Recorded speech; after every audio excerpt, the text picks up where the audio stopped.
Shrek by William Steig.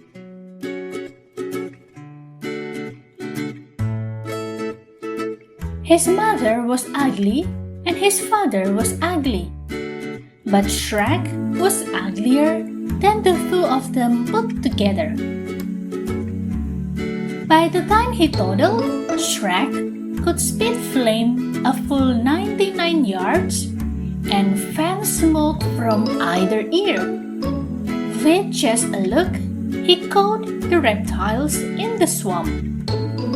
Any snake dumb enough to bite him instantly got convulsions and died.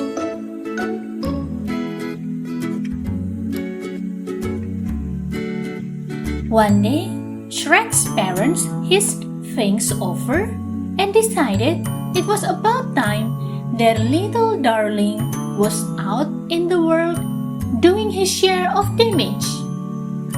So they kicked him goodbye, and Shrek left the black hole in which he'd been hatched. Shrek went slogging along the road, giving off his awful fumes.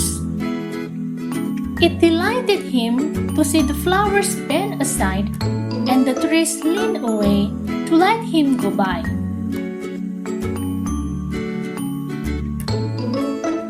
In a shady copse, he came across a witch.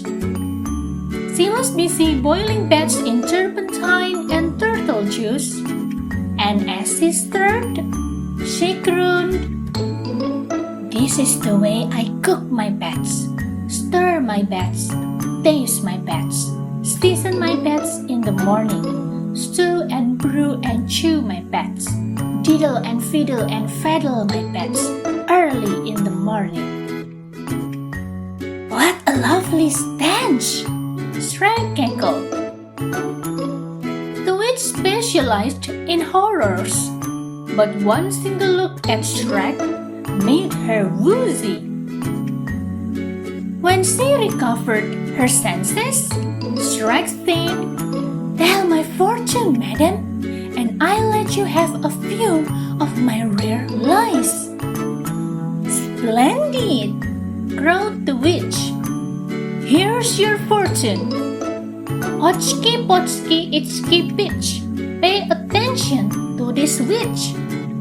A donkey takes you to a knight. Him you conquer in a fight. Then you wed a princess who is even uglier than you. Ha ha ha and cock a doodle. The magic words are apple strudel." "A princess!" Shrek cried. "I'm on my way."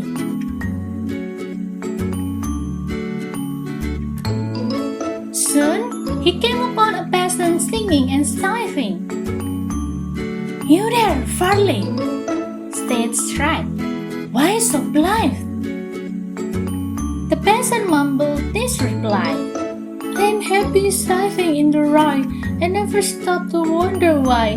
I'll hone and scythe until I die, but now I'm busy, so goodbye." "Yokel!" Shrek snapped. "What have you in that pouch of yours?" "Just some cold pheasant." "Pheasant? Peasant? What a pleasant present!" The last thing the peasant saw before he fainted was Shrek's glare warming up his dinner. Shrek ate and moved on.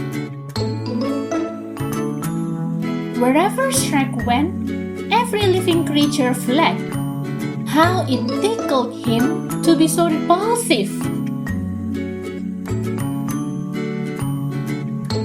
Fat raindrops began sizzling on Shrek's hot knob. "Did you ever see somebody so disgusting?" said lightning to thunder. "Never!" thunder growled. "Let's give him the works." Lightning fired his fiercest bolt straight at Shrek's head. Shrek just gobbled it, belched some smoke, and grinned. Lightning, thunder, and rain departed. In high spirits, Shrek stalked on, At the edge of a woods, he found this warning nailed to a tree. "Hearken, stranger, shun the danger. If you plan to stay the same, you'd best go back from whence you came." Shrek, of course, swaggered right past. And sure enough, a little way into the woods, a whopper of dragon barred his path. Shrek smiled and bowed. The dragon slammed him to the ground, but Shrek just lay there. He was amused. The irascible dragon was preparing to separate Shrek from his noggin, but Shrek got him between the eyes with a putrid blue flame. The poor dragon toddled over unconscious for the day. An hour later, Shrek himself was unconscious. He had fallen asleep along the way.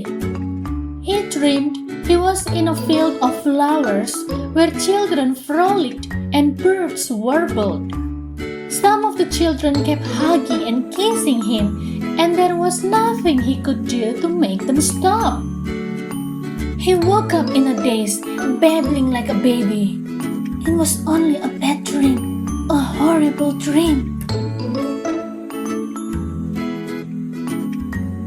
Shrek wandered on.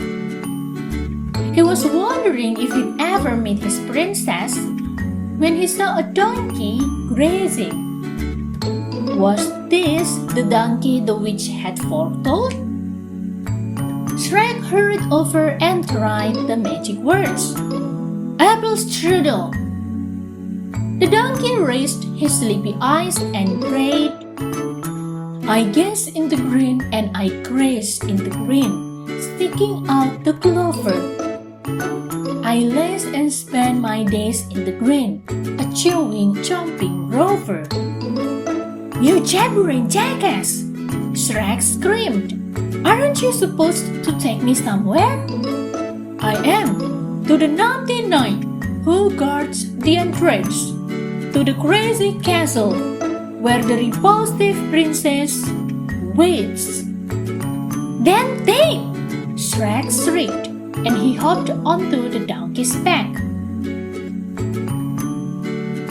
They soon came to a drawbridge where a suit of armor stood. Shrek knocked on the breastplate and demanded, "Who dwells inside this armor and also in yonder castle?" "In here, a fearless knight. In there, a well-born fright," was the answer. "It's my princess," said Shrek, "the one I'm to wed." "Over my dead body!" roared the fearless knight. "Over your dead body," Shrek agreed. "Not so brave, thou churlish knave," countered the knight. "Do me the honor to step aside, so Shrek can go to meet his bride," Shrek commanded. "Magician's Mercury, plumber's lead, I smite your stupid scabby head." And the knight smote. Shrek popped his eyes, opened his trap, and bellowed a blast of fire. The knight, red hot, dove into the stagnant moat. With a nasty snort of triumph, Shrek crossed the bridge and marched into the castle. And there, for the first time ever, he found out what fear was.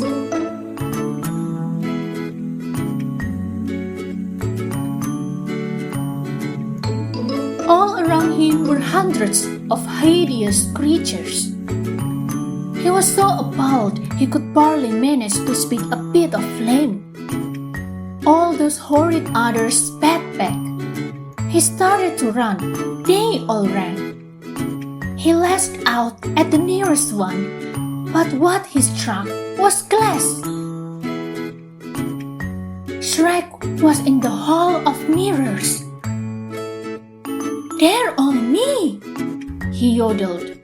All me! He faced himself, full of rabid self-esteem, happier than ever to be exactly what he was.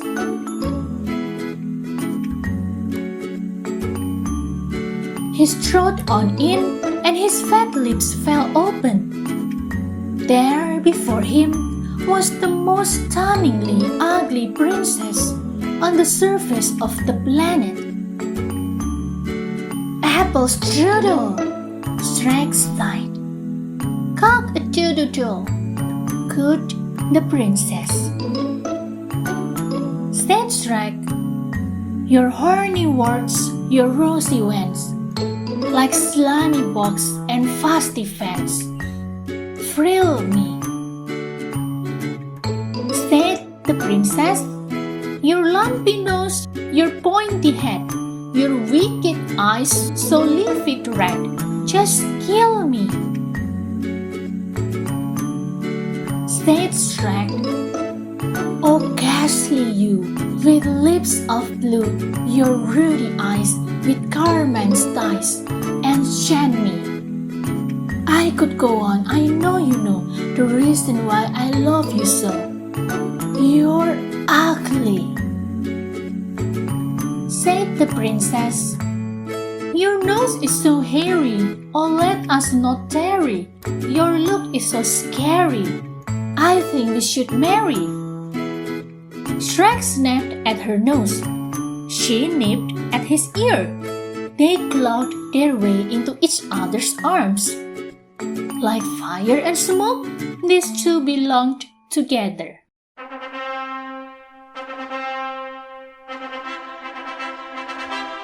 So they got hitched as soon as possible. And they lived horribly ever after, scaring the socks off all who fell afoul of them.